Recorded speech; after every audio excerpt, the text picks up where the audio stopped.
浩湖是我们即将要抵达的第一个公园了哈。那这个太浩湖呢，在加州跟内华达州的边界啊，是美国最大的高山湖。这个湖呢有500公尺的水深啊，也变成了这个湖是美国最深的一个湖泊。太浩湖蓄水量有122万英亩，是全世界排名第26大，拥有美丽的湖景、高山、森林及赌场的太浩湖，也是全美最热门的度假胜地之一。它也是我们第一次前来拍摄，它也是在摄影团队当中，市场上的摄影团队当中非常非常少人来的一个地方。我说了啊，美国真的有很多很多的国家公园啊，值得你一游啊。为什么？人生就这样了，对不对？人生就这样，你说旅游会累，当然会累啊。人生过的哪一天不辛苦不累啊？但你如何把每一天的生活、每一天的辛苦，幻化作你每一天在人生当中快乐的一天啊？所以我常讲啊，别骗我了，年轻时候到底有多少人拥有多少的机会能够出国旅游？事到如今，你还犹豫什么？掌握住自己其实还可以旅游的机会，探索这个世界未知的那个方向哦。我觉得这也是另外一种享受吧。现在我们来到了太浩湖公园。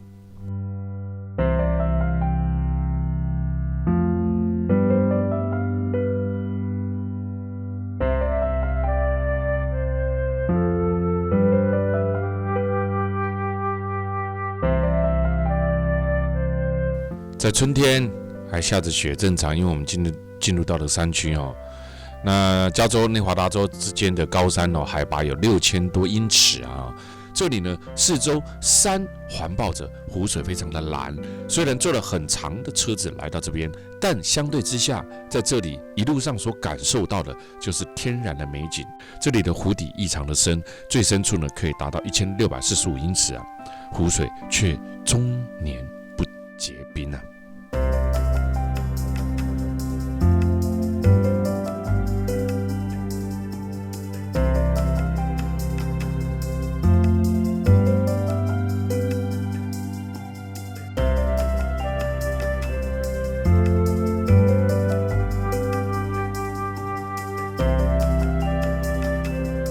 春天最令人动容的地方也就在这里啊。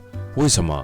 春天最令人动容的地方呢，在于呢花开了，而且呢，春天最大的另外一个特色是什么？它拥有非常非常多不同的气候环境会产生。诸如在4月份，你看大家穿的不厚，对不对？但是还是可以看到下雪。所以我常讲啊，真的非常怕冷的人，又想赏雪的人，其实呢，从3月开始就已经是一个非常好的旅游季节。为什么？因为那个时候虽然还没有进入真正的春天，但你可以看到初春与冬末，就会像现在这样的环境，下了雪，但是呢，却没有感到异常的冷。这也就是它美丽奇幻的地方。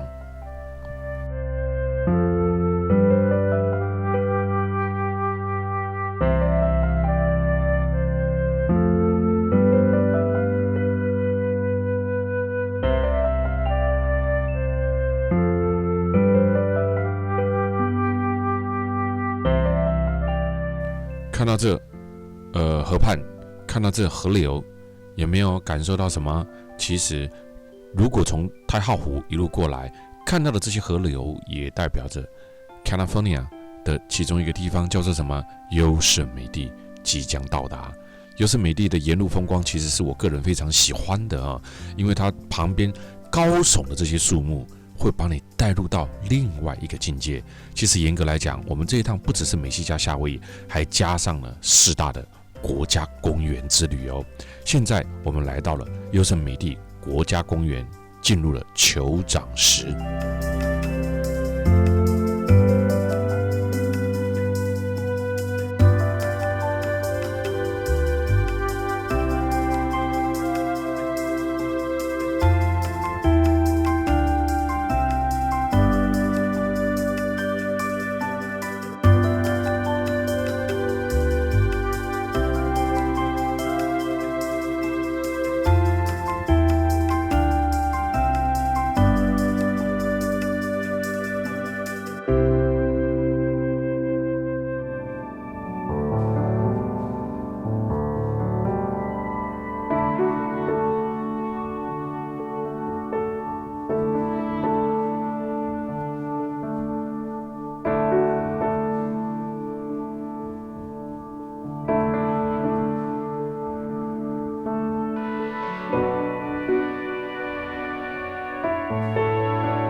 这个国家公园其实也是我接触美国第一个国家公园了。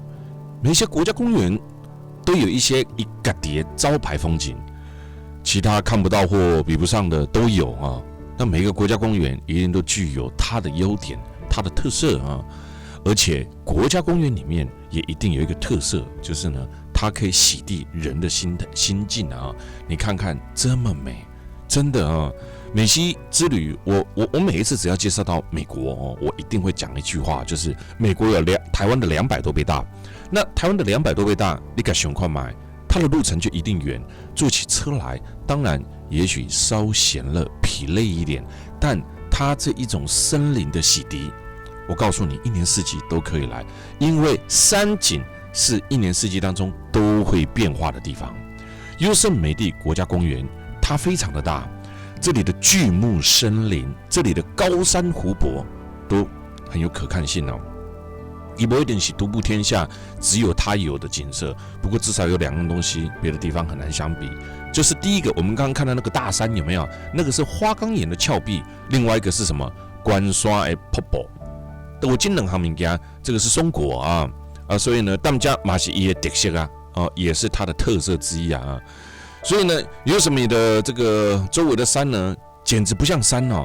为什么？因为这里的山呢，都是光秃秃的花岗岩，这些岩石、这些峭壁几乎全部都是直上直下的。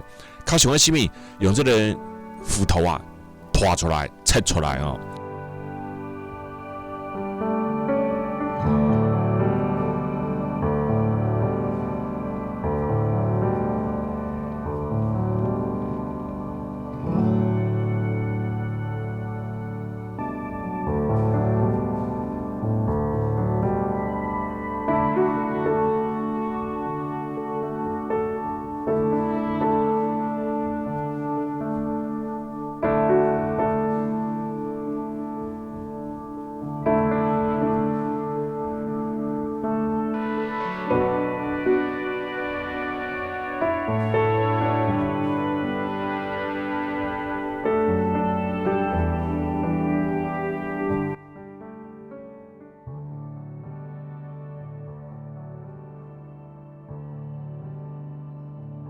你看看他在这个优胜美地呢，做了很多的这种复刻品啊，在告诉你这里的自然环境、野生环境有多么的棒，几乎都是光秃秃的花岗岩，这些岩石峭壁呢，就是我刚刚所说的与这树木与冷硬的石头就呈现了强烈的对比，而且呢，这里的瀑布呢，好像也没有弯弯曲曲，都直上直下的瀑布。对哦，大部分的瀑布好像都是这样啊。那虽然不像尼加拉瀑布一样那么的万马奔腾一直排开，但是好几道的瀑布从天而降，宣泄的声音，那种美景也是为之令人震撼的。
因为高度的落差，水流的速度其实非常的快啊。震耳的水声，飞溅的水花，你看刚刚那个摄影机上面也是有被水花扑到了哈。天气跟方位时间配合，有时候你还可以看得到瀑布下的一圈圈的彩虹啊。不光光只是在白天，在满月的时候，在很多阴天的时候，山景各自有不同的变化哈。优胜美地国家公园会闯出名号，也就是因为这一些瀑布的岩壁全在山谷的周围。对于喜爱自然风光的人来说 ，lucky 的是呢，这不算太大的山谷啊，美的很漂亮啊。那这个是谁呢？这个呢 ，Jamir 是这里开拓优胜美地的一个人物啊，就是也不是什么历史响叮当的人物了啊，但是在每个地方总是会有一些纪念性的物品啊，包含了你看他在这边所发展出来的啊，以前可能还没有这一些，慢慢的呢，一个国家公园它会把它发展出比较具有标志性，或者是呢比较具有历史诉说性的情况啊。那来到优胜美地，其实它的 location 还不错哦，在这里面去走啦、逛啊，它的整个环境啊，它所可以抵达到这边的这一种交通性呢，也非常非常的方便。它位于美国的加州的中部，跨越了这个奥托勒米郡、跟马里波塞郡，还有马德拉郡东部的一个国家公园。这个国家公园占地非常非常的广啊，而且它延伸到了内华达的山脉啊。优胜美地每一年呢，光来这边的游客呢就有300多万，都为了这里花岗岩的巨山跟美丽的瀑布前来这里。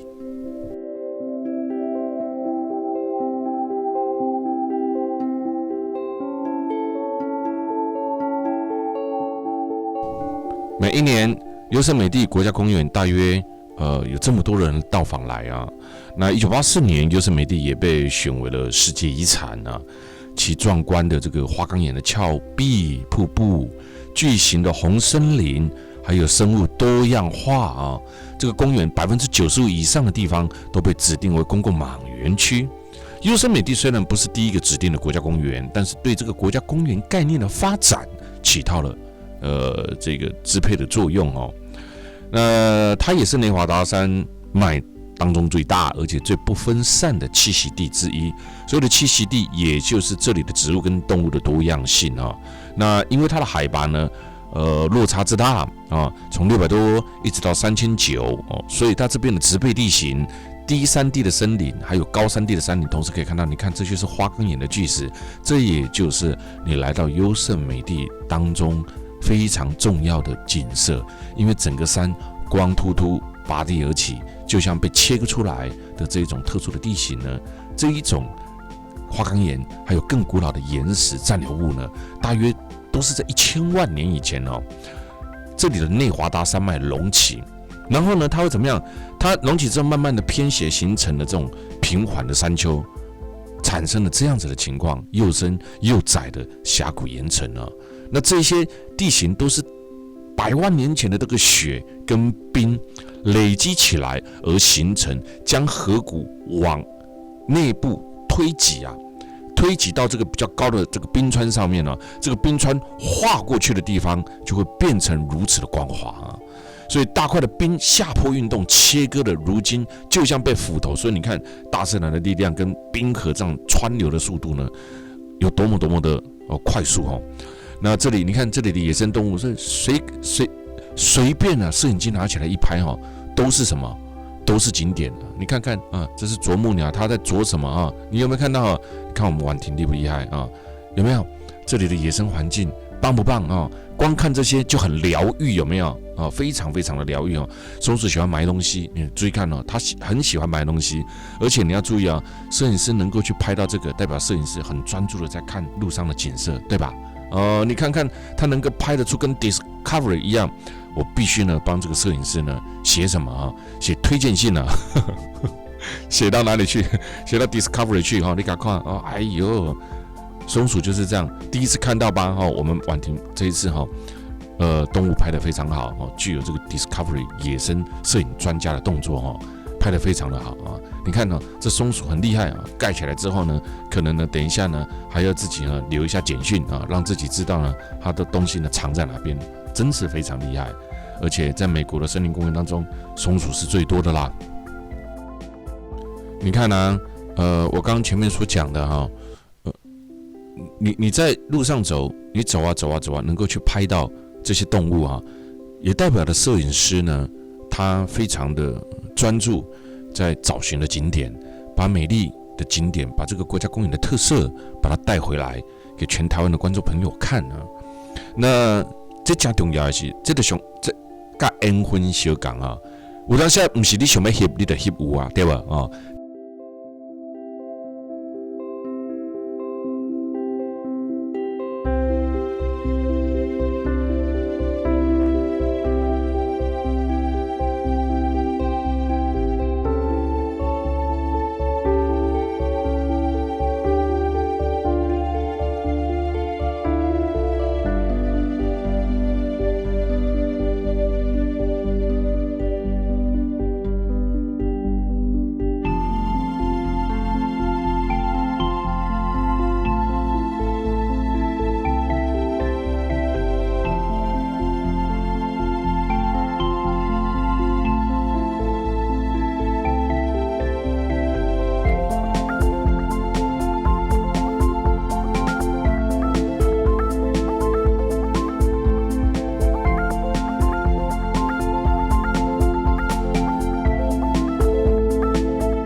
在这1000万年前的内华达山脉隆起以后，所塑造出来如此特别的景色。那阿瓦奇尼，也就是我们刚刚所看到的，对这个地方进行了探险啊。当第一批的土著入侵优胜美地的时候呢，就被称为阿瓦奇尼人的印第安人生活在优胜美地啊。这个是一个医生啊，他命名了包括在优胜美山谷里面许多地形地貌。我们刚刚有拍到一个人头啊，那这也是内华达山最特别的一个地方，在优胜美地国家公园内，20%多，你知道吗？山脉占了50%多，这公园呢占了20%，而在这里呢有160多种稀有的植物及其合适的栖息之地，就在这个地方。这里拥有的最特别的景色，拥有的是不只是一个单单的石头山这么简单，它拥有的是花岗岩地形，很难让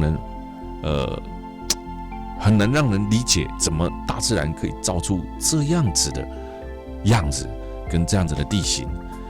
而这个呢，国家公园呢，当时呢，为了保护好优胜美地呢，美国内政部当时就拨款啊，并由当时的林肯总统来创建了优胜美地啊。1872年把黄石创建为第一国家公园做了先例，优胜美跟马里波塞林地则被交给了 California 作为了州立公园，而2年后，慢慢的它就变成了如今所看到的国家公园。我们现在呢，离开了国家公园，一路前行，继续看着这一趟，我们从夏威夷一路游玩下来，一直到了美国这几个特别的国家公园。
你说这景美不美啊？非常非常的美啊！在现在啊，我们又进入了另外一个叫做红山与国王峡谷国家公园啊。其实这是2个连在一起的国家公园啊。你看听到这个红山，你就了解到了吧？啊，它是美洲的红杉树，高耸的山脉，深陷的峡谷，咆哮的河流。它位于优胜美地以南70几英里的地方。它当然名气没有超越了优胜美地，但其实每个山有时候不能够说谁比谁有名，因为每一座山都有它的特色。我们现在来到了这个地方，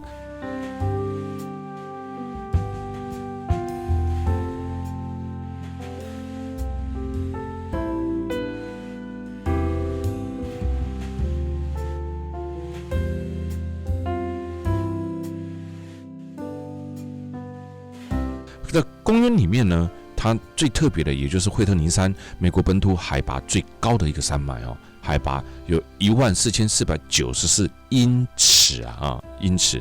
而国王峡谷是北美最深的峡谷之一。这2个公园以及隔壁的美洲红杉国家纪念地跟国家森林，它因为巨大的美洲红杉而闻名。南边的红杉国家园区里面有世界上最大的树木谢尔曼将军树，北边的国家峡谷国家公园也有这个格林将军树。很简单，就是来到这个地方，这里的红木是最重要的，它的标志点之一。有没有看到？哇，高耸入云霄的红木，这里很多的这个松木呢，都是以这个人名命名，而特别的是有2棵以美国南北战争将军命名的树木，是这2座国家公园里面当家的台柱。这里是红杉与国王峡谷。这个巨山就是我们现在走进来的这个周长非常非常的长，曾经被美国骑兵队当作马厩使用哦，厉害了吧？所以呢，树里面的空间呢别有洞天哦，每一位钻进去的客人呢，充满了非常大的好奇心哦。那在这里呢，我们将要走也会遇到了格林将军树，这里没有大排的长龙排队，这个景区啊，不会有像其他的景区一样来的那么多的观光客，但是它所带来的景色还是非常的震撼的哈。在这里我们现在呢走向了这个呢，也就是我说的这个叫什么啊？现在走进来的这个就是格林将军树啦格林将军树又被称为美国的圣诞树，自1926年以来，每一年的 Christmas 呢，格林将军树就会举办的庆典，庆祝这个圣诞树树下可以举办庆典的空间呢非常的充裕，这个树呢周长就长到了107英尺啊。如果对数字没有概念的话你可以想想看这一棵树如果被移植到高速公路，它的树干要占据3个车道。那你这样子有概念了吧？这样就有概念，就可知道这个树有多么的大。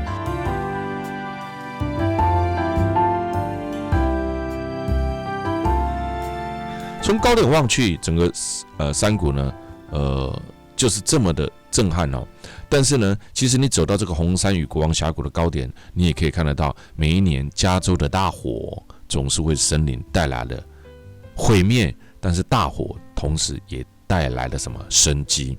要有树木烧过之后，要有被雷劈过的树木之后，才会有新的树木在长成嘛虽然每一年的大火总是耗费了国家非常多的这个财力，但是呢，每一年的夏季红杉与国王这2个峡谷饱受森林大火的侵扰，所以夏天来这边旅游的时候，你就常常会看到很多的消防演练尤其是呢，到处都可以看得到严禁这个什么那个火禁火。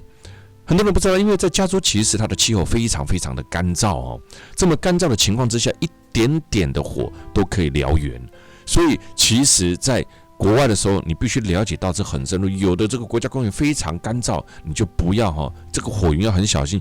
有时候你光是脱衣服那个静电都要很小心这样了解吗？这也就是我们所可以在国外看到。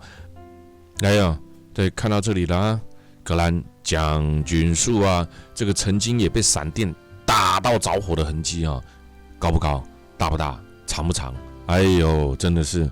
这个就是在来到红山啊，很多国家公园可能红山只有一张两张啊，在这里不一样哦，在这里的红山呢，会让你很震撼啊，真的非常非常的震撼。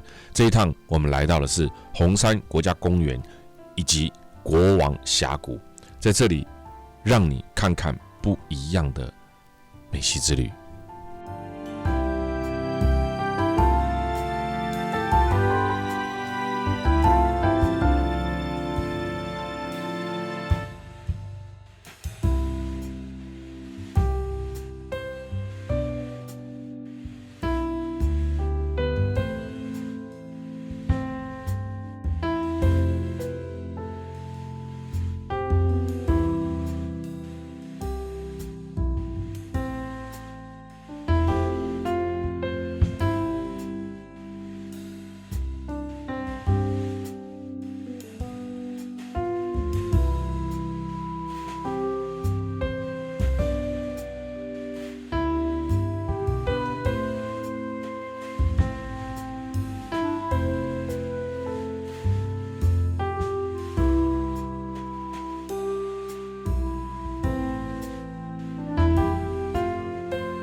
哇，春季来啊，总是带有不同的景观、不同的景色啊。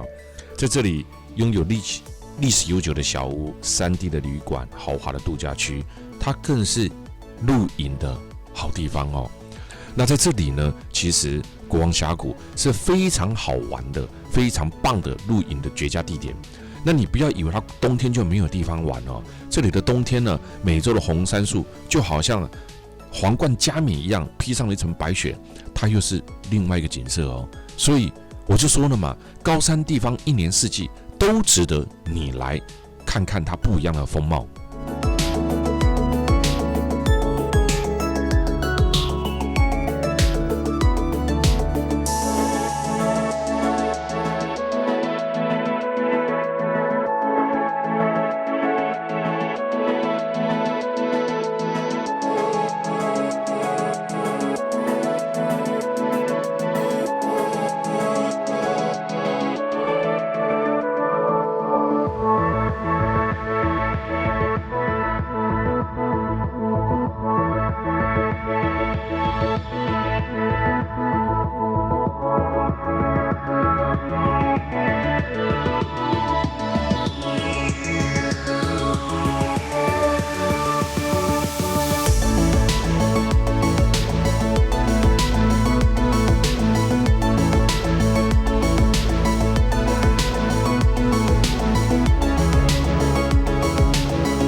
看到了吗？我们看到了薛曼将军树还有呢什么格兰树都有那 Sherman 将军树呢？你形容一棵树有多大？你要怎么描述它这一棵树呢，就巨山王者的心情世界上体型最大的树木，看到了吧？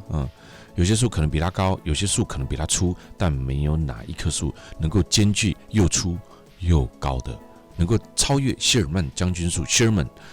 这个周长103英尺，有31米，高275英尺，84米，直冲山脉的。他为什么说是巨山当中是王者？他是因为又粗又高所以他才是说是巨山当中的王者。绝佳的营地，最美的美国的圣诞树就在这个地方。这里拥有的是什么？拥有的是看不尽的北美最深的峡谷——国王峡谷。这里也拥有其巨大的美洲红杉而闻名。世界上最大的树木谢尔曼将军巨山就在公园内。你说它名气大不大？我告诉你，它可以名气很大，它也可以名气很小，就看它在你心目当中留下的地位有多么的深远。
摩罗岩有看到吗？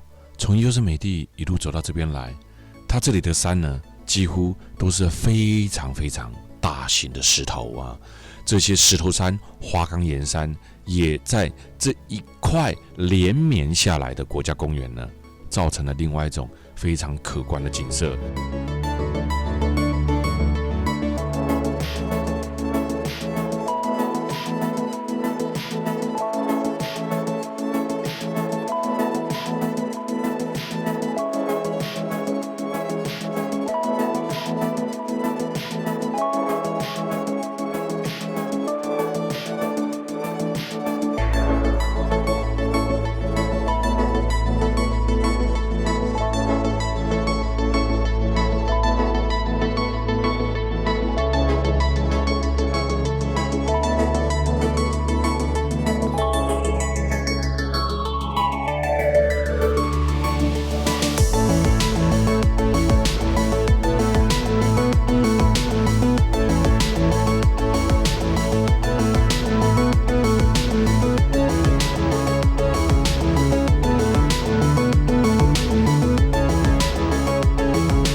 车子啊开始离开红山跟国王峡谷国家公园。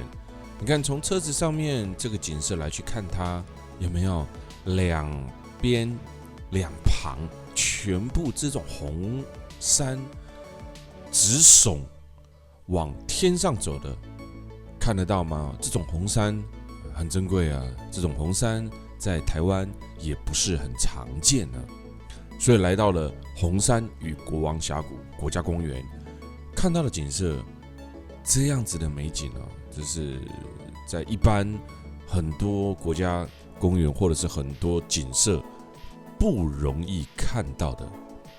加州，美国西部太平洋沿岸的一个州，名列为美国的第3，人口列为第1位，在地理、地貌、物产、人口都具有非常多样化的特点。美国的西部跟美国的东部拥有截然不同的国家公园景色，跟截然不同的人口，还有它的文化存在啊。那我们前面也有去过的缅因州，我们也看到了加州的州旗，其实呢跟瑞士的伯恩是一样的，因为来自于最早的移民是瑞士人啊。California 最初指的也是由墨西哥的下面的这个 California 半岛跟今天的 California 这个州呢一同组成的这个地区啊。这个名字被认为来自于16世纪的西班牙文呢。说起来，美国几乎可以说是欧洲各国来到这边的殖民史啊。说起来，美国在2战之后，强大的帝国迅速崛起。对于生态保护，对于国家公园的建立，美国有它的一套。